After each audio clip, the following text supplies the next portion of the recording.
Hello and welcome to the Business Podcast, the show where we'll debunking the ins and outs of business and entrepreneurial world and such, serving you the most essential and surprising facts about business together with our new daily guest, whom will never incarcerate your minds but erudition, your one and only BUDCAST Podcast. Hello to all our podcast listeners! Welcome to Podcast, the business podcast, the leading platform voices to tackle pressing challenges and share top-tier insights related to business and workplace. And we have invited marketing professionals, business enthusiasts, and young entrepreneurs that will help you level up your career and build your success. I'm here again, May Ann Ramos, your podcast host. In today's episode, we will talk about human resource management with our guest speaker, Mr. Jevin Victorama. We will discuss why ethics, justice, fair treatment are important, and he will be sharing some tips on how to handle negligence in the workplace. Here again, our guest today works as human resource manager for one of the most prominent marketing firms, both locally and globally. Let's all welcome Mr. Jevin Victorama. Thank you so much for accepting our invitation. Oh, it's my pleasure to be here.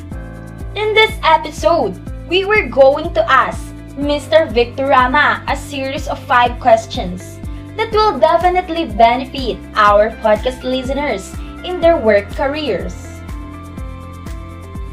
For the first question, sir, can you tell us what is to be an HR manager?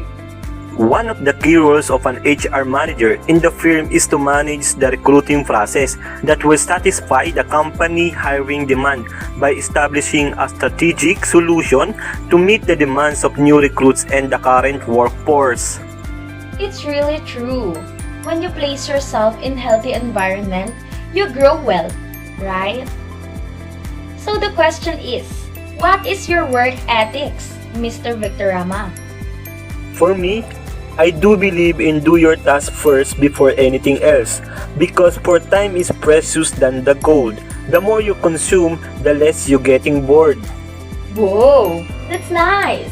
You are really an organized person, sir. And for the third question, what is ethics in works?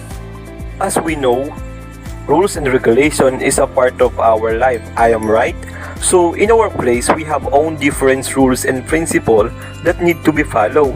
What I really want to mean, I want to say that ethics is come from the word moral principles. Ethics is a tool to govern us.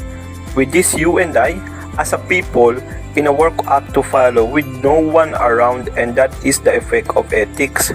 We taught us to practice the word integrity, and with this we unite in a workplace. Well, nowadays, some of company implying their ethics based on their beliefs, and some are just their own principle in life. However, your impact is in your action. Mr. Victorama, can you now highlight the connections between ethics, justice, and fair treatment? Based on the data gathered, employee expected to treat fair in workplace. In ethics, all of us are equal, but in fair treatment sometimes is not. Like in age issue, company focus to recruit younger employee than to the old one. Of course, because of adrenaline rush, time, and workplace, treatment between beginner and pioneer is not the same. Typically based on data and experience, the newcomer are most likely the shy one, and sometimes the pioneer takes their advantage to them. Some is like a bossy to the newcomers through commanded them.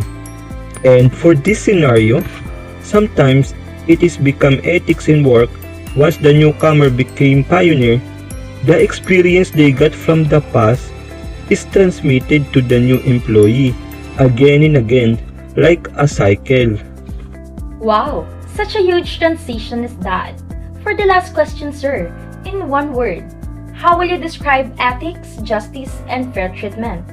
And why? For me, self-satisfaction. If you have satisfaction, you will become fair to others and bringing justice in every moment until it's become your principle, and that is ethics. That's deep. Thank you, Mr. Victor Ramo, for the wonderful discussion. So that's bring us to the end of this episode. We hope everyone learned from our episode. For today's most especially to our beloved podcast listeners. As always, thank you for listening. This is the Podcast, the business podcast that will help you level up your career and build your success. I'm Mayan Ramos, your podcast host. And if you enjoy our show, please rate and review us on Apple Podcasts and be sure to come back next week for another wonderful discussion. Bye!